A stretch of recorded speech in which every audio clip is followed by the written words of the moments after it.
Bismillahirrahmanirrahim. Assalamualaikum warahmatullahi wabarakatuh dan salam sejahtera. Bersama dengan saya Cikgu Amir bagi mata pelajaran Reka Bentuk dan Teknologi tahun 5. Cikgu harapkan murid-murid berada dalam keadaan yang sihat dan juga bersedia untuk menjalani sesi PDPR kita pada hari ini. Baiklah, sebelum itu pastikan kamu membuka buku teks yang betul. Berikut ialah paparan bagi buku teks RBT tahun 5. Selain daripada itu, kita memerlukan sebuah buku panjang untuk dijadikan buku tulis. Baiklah, kita pergi kepada isi kandungan bagi tahun ini, tahun 2021. Kita akan belajar tentang teknologi rumah tangga. Seterusnya, kita akan belajar tentang aplikasi reka bentuk teknologi kejuruteraan. Seterusnya, reka bentuk pengatur caraan. Dan yang terakhir adalah teknologi pertanian. Baiklah, untuk hari ini, kita akan belajar tentang perkara 4.3 iaitu artikel jahitan. Kita akan tengok apa itu artikel jahitan sebentar lagi. Seterusnya, kita akan mengenal pasti jenis mata jahitan tangan pada artikel jahitan.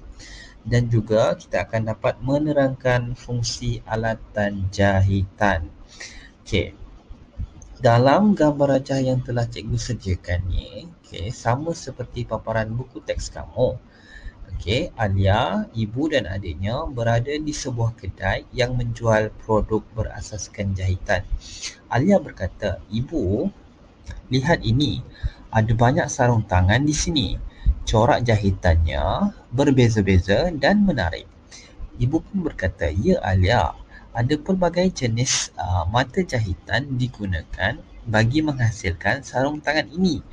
Manakala adik Alia pula berkata, "Kain pengelap tangan ini juga mempunyai pelbagai bentuk dengan corak jahitan yang berbeza." Baiklah, sarung tangan merupakan artikel jahitan yang dihasilkan menggunakan fabrik melalui proses jahitan sama ada jahitan mesin atau jahitan tangan. Terdapat banyak artikel jahitan di sekeliling kita. Apakah contoh artikel jahitan yang terdapat di rumah kamu? Apa benda artikel jahitan tu? Mari kita lihat. Artikel jahitan bermaksud sesuatu yang dihasilkan daripada kain ataupun fabrik. Fabrik tu kain lah. Melalui proses jahitan sama ada jahitan tangan atau mesin. Kita tengok contoh-contoh artikel jahitan. Contoh yang terdapat di dalam buku teks kamu, ataupun kita boleh tengok di sekeliling rumah kita. Contohnya seperti sarung tangan ketuhar, apron, tuala gantung, poket dinding, alas dulang, sarung cushion, beg serbaguna ataupun pemegang periuk. Jika kita tengok pada artikel-artikel jahitan tersebut, terdapat pelbagai jenis jahitan. Nanti kita akan belajar tentang jahitan-jahitan tersebut. Baiklah. Kita berhenti kejap. Kita tengok soalan 1, apakah itu artikel jahitan? Soalan 2, nyatakan 5 contoh artikel jahitan di sekeliling rumah kamu. Jadi pun cikgu dah bagi, nanti kita akan salin dan jawab di dalam buku tulis. Seterusnya, kita akan pergi kepada mata jahitan. Mata jahitan tangan mempunyai pelbagai jenis. Mata jahitan digunakan untuk mencantumkan kepingan fabrik, membuat kemasan tepi fabrik dan sebagai hiasan. Yang berikut ialah contoh mata jahitan tangan. Ini adalah dijahit dengan tangan ya, bukannya jahitan mesin. Kita ada jahitan kia, kita ada jahitan jelujur halus, kita ada jahitan jelujur kasar. Jahitan kia digunakan untuk memulakan dan mematikan jahitan. Jahitan ini juga digunakan sebagai jahitan tetap dan menjahit bahagian klim, iaitu lipatan bahagian tepi ya, yang meretas serta menggantikan jahitan mesin. Manakala jahitan jelujur halus pula ialah digunakan sebagai jahitan tetap. Jahitan jelujur halus digunakan untuk membuat kedutan atau sulaman pada fabrik. Jahitan ini digunakan untuk membaiki kelepit yang meretas. Manakala jahitan jelujur kasar pula, jahitan jelujur kasar digunakan sebagai jahitan sementara untuk menetapkan kedudukan dua atau lebih fabrik semasa menjahit. Fabrik tu apa ya? Saya dah cakap tadi. Fabrik bermaksud kain yang diperbuat daripada benang yang ditenun. Contoh fabrik seperti kapas, linen ataupun sutera. Selain daripada itu, kita ada jahitan insang pari, jahitan sembat, jahitan silang pangkah. Dalam paparan yang telah cikgu berikan ni, dia kata jahitan insang pari digunakan sebagai jahitan tetap untuk mengemaskan bahagian tepi fabrik dan sebagai jahitan hiasan untuk menjahit motif.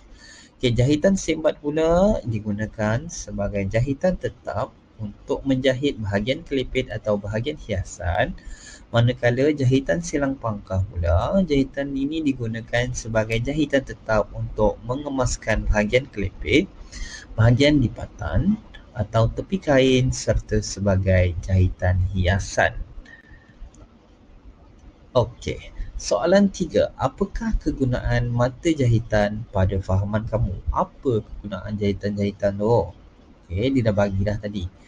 Ada yang untuk kemasan, ada yang untuk bahagian tepi, ada yang untuk bahagian hiasan. Nyatakan 5 contoh mata jahitan berserta kegunaannya. Jom kita kenali alatan jahitan. Untuk menjahit, kita memerlukan beberapa jenis alatan yang mana alatan tersebut membantu memudahkan lagi proses jahitan dilakukan. Setiap alatan mempunyai fungsi yang tersendiri. Alatan jahitan yang pertama ialah pita ukur. Apa kegunaan pita ukur? Pita ukur mengukur fabrik atau mengambil ukuran badan. Biasanya kalau kita pergi dekat tukang jahit, dia ambil satu pita ukur, dia ukur pinggang berapa, lengan berapa. Gunakan pita ukur. Kedua, pembaris. Digunakan untuk menandakan pola. Biasanya kain bentang, kain yang kita nak gunakan untuk jahit tu kita bentang, kemudian kita ukur guna pembaris dan ditandakan. Gunakan apa? Gunakan kapur tukang jahit. Kapur tukang jahit ini digunakan membuat tanda pada fabrik. Alatan seterusnya adalah dipanggil roda surih. Roda surih ini digunakan untuk memindahkan tanda pola kepada fabrik. Seterusnya jarum peniti. Jarum peniti digunakan untuk menyemat pola pada fabrik, menetapkan 2 atau lebih kepingan fabrik sebelum menjahit. Maknanya kita tak perlu jahit dulu, kita letak 2-3 line, kita letakkan jarum peniti. Seterusnya kertas karbon tukang jahit. Fungsinya adalah untuk memindahkan tanda pola, garisan dan motif ke fabrik dengan menggunakan roda surih. Alatan jahit seterusnya kita ada 2 gunting kat sini. Yang pertama gunting fabrik, iaitu untuk menggunting kain. Jangan gunakan untuk gunting kertas. Kemudian kita ada gunting kertas. Gunting kertas pula untuk memotong kertas bagi membentuk pola.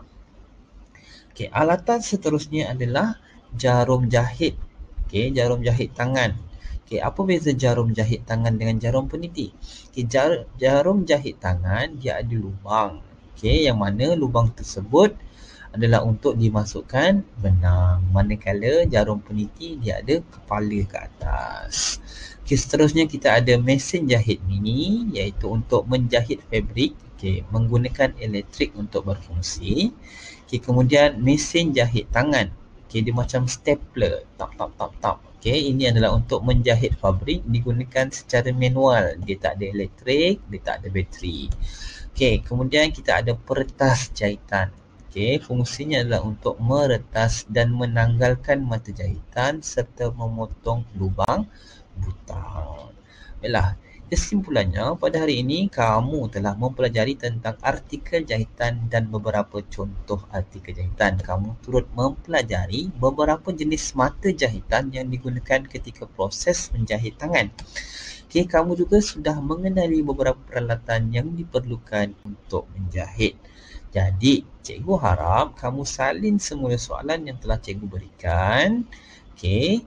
Kemudian jawab di dalam buku tulis RBT.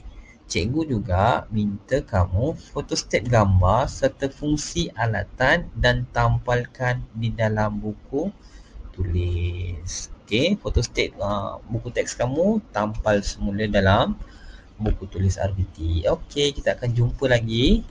Okey, sekian. Terima kasih. Assalamualaikum.